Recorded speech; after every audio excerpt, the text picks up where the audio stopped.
You can add new users to your QuickBooks Online to help with your bookkeeping, including your accountant.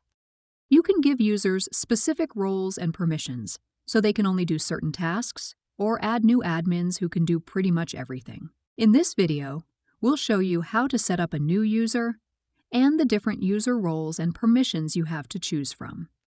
To start, select Settings and Manage Users. Now let's set up a new user. Select Add User and enter the user's name and email address.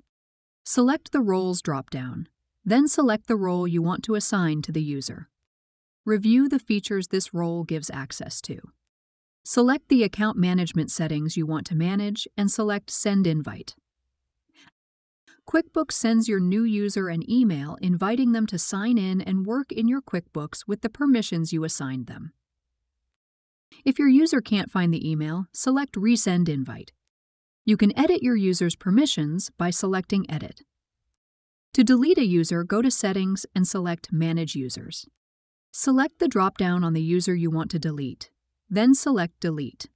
Select Delete User from the pop-up window to confirm. Now you can set up and manage your users to help you share your work in QuickBooks.